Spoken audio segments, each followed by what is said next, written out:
Here, every past life feels real.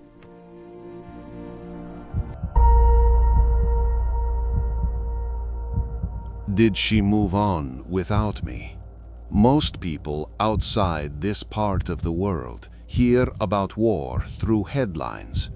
They see maps, numbers, destroyed buildings, military aid, politics. They think war is something that happens to cities, to armies, to borders. But war also happens inside kitchens, inside phone calls, inside the long silence between two people who once thought they would grow old together. It destroys ordinary life first. It takes routine, certainty, simple physical closeness. Then, slowly, it begins to take things that are harder to explain. Trust, warmth, shared plans, the feeling that someone is still yours. Since February 24th, 2022, millions of Ukrainians have lived inside that reality. Families were split overnight. One person left, the other stayed. Some escaped, some could not. Some kept promising each other that it was temporary. Some even believed it. This is one of those stories, not about a dramatic betrayal, not about one big fight, not about a clean ending. This is about something worse, being erased slowly, so slowly that for a long time you still think love is alive. You did not lose her in a single moment. There was no final scene, no slammed door, no one sentence that broke everything at once. For a long time, nothing looked broken. That was the trap. You were not living in a breakup. You were living in hope. And hope is more dangerous than pain, because pain makes you protect yourself, but hope keeps you open. It began with something completely ordinary. She went to visit relatives, just a short trip, just a few days away. It was not a farewell. You did not watch her leave like it might be the last time. You did not try to remember her face more carefully than usual. There was no sense that history was standing at the door with her. It looked like a normal pause in an ordinary life. Then the war began, and that ordinary pause stretched into years. At first, the distance did not feel like the end of anything. In some ways, it even felt like you became closer. You talked every day, sometimes 2 or 3 times a day, morning, afternoon, evening. You woke up and saw her message. You went to sleep after hearing her voice. It did not feel like abandonment. It felt like a relationship that had been torn apart by force, not by choice.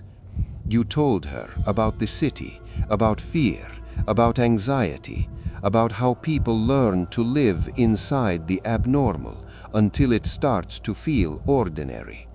She told you about the new country, about trying to settle, about adapting, about finding her footing in a place that was safe but unfamiliar. In those months, you still felt connected. You still felt like the two of you belonged to the same life.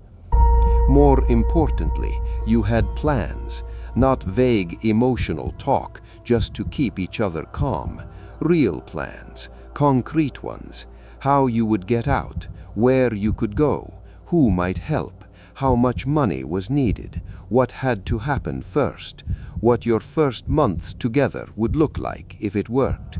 You were not just preserving a memory of your relationship, you were building a route back into it.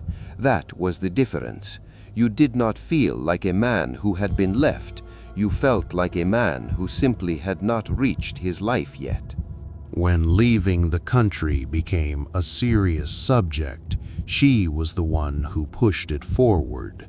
She was the one looking for options, looking for contacts, trying to understand how it could be done. She was the one who found the money. She borrowed it. She took on the weight of that decision herself. She did not contribute a little. She carried the whole attempt. That mattered. It mattered because real sacrifice feels like proof. When someone does not just say, "Stay strong," but takes action, risks money, and puts herself on the line, you do not hear that as sentiment.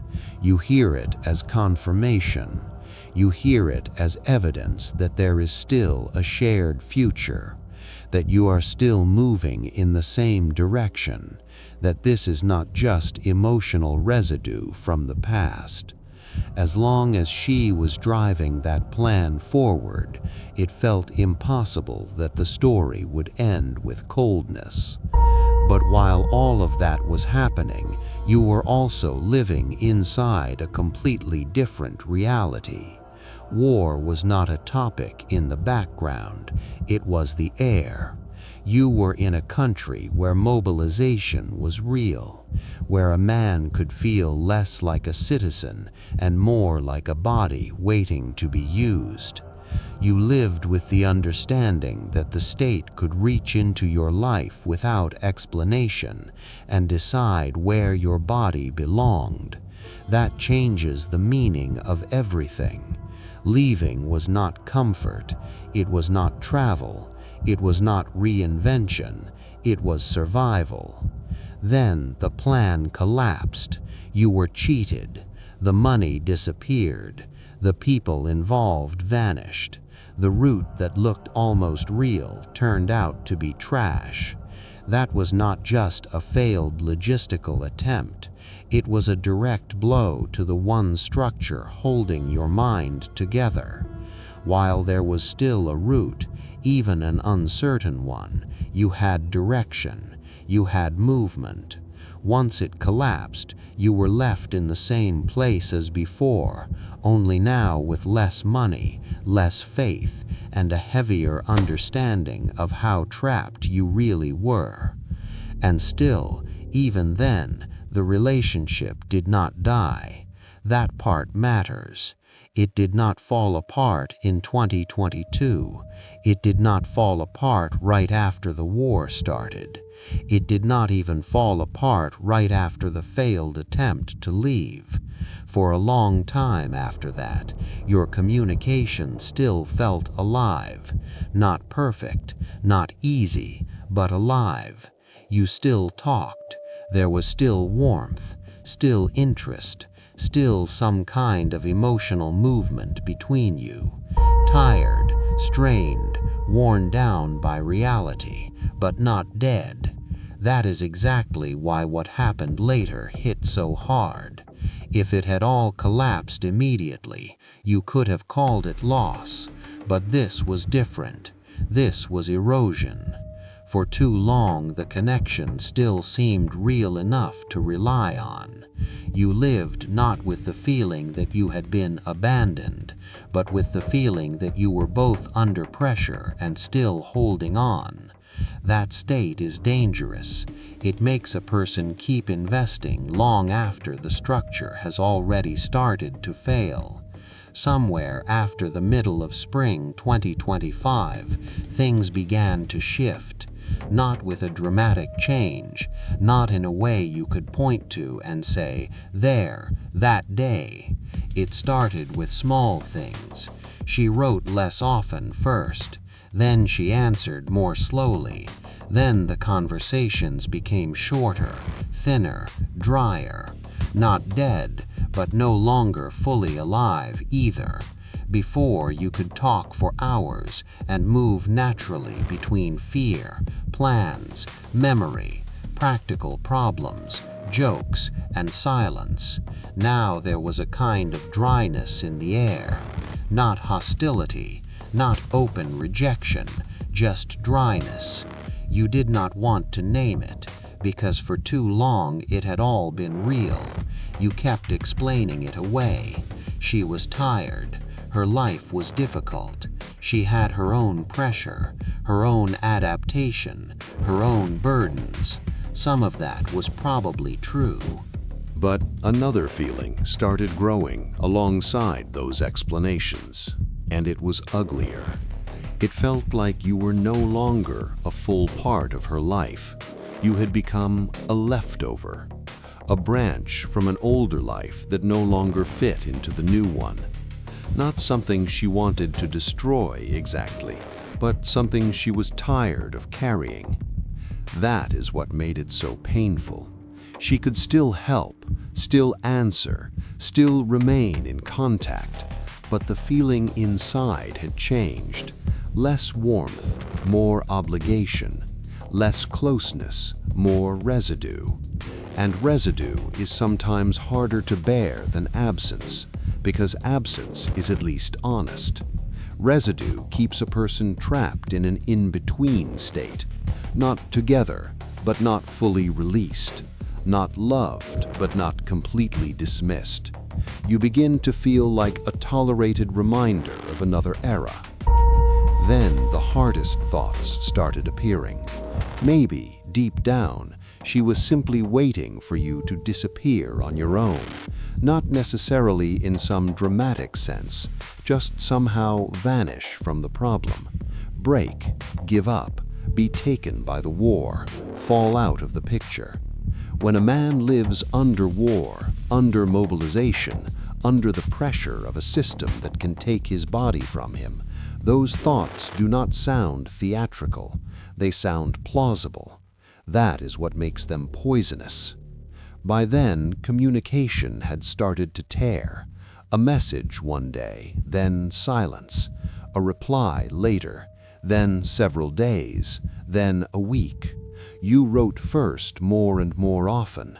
Eventually, you were no longer asking yourself, "What should I say?" but "Do I even have the right to remind her that I still exist?"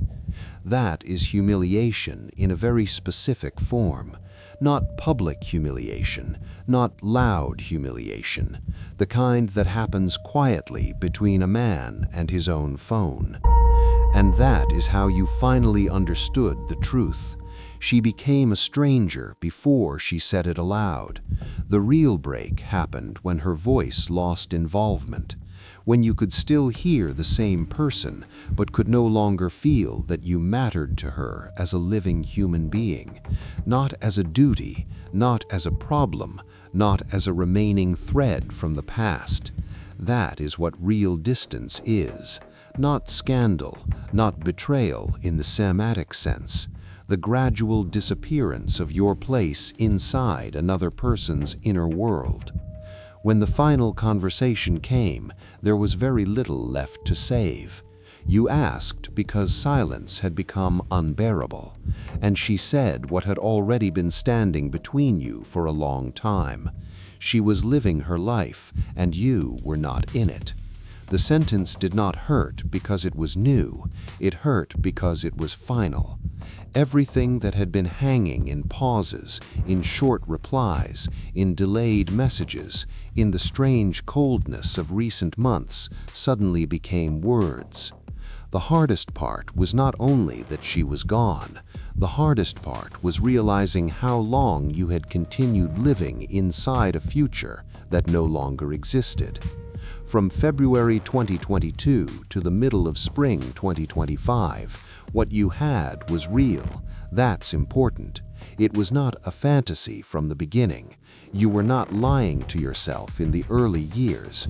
You really did have a living connection. You really did make plans. She really did invest in getting you out. That truth does not make the ending easier. It makes it worse. Because you did not lose an illusion. You lost something that had once been alive. And that leaves you with the ugliest part of all. Now the question is no longer about her, it is about you. How long are you going to remain standing in a place where life has already ended just because once, for a long time, it was real? That is the trap. Real love leaves behind real ruins, and ruins are harder to walk away from than lies. But if you do not admit that it is over, you will keep living like a man waiting for a train that has already left the station years ago. That is what war does sometimes. It does not kill love instantly. It stretches it, thins it, drains it, changes its shape until one day you realize you are no longer holding a relationship at all. You are holding memory, obligation, inertia, and grief. And if you keep mistaking those things for life, you do not just lose another person, you lose yourself with them. This fate is behind you. Enter the next story.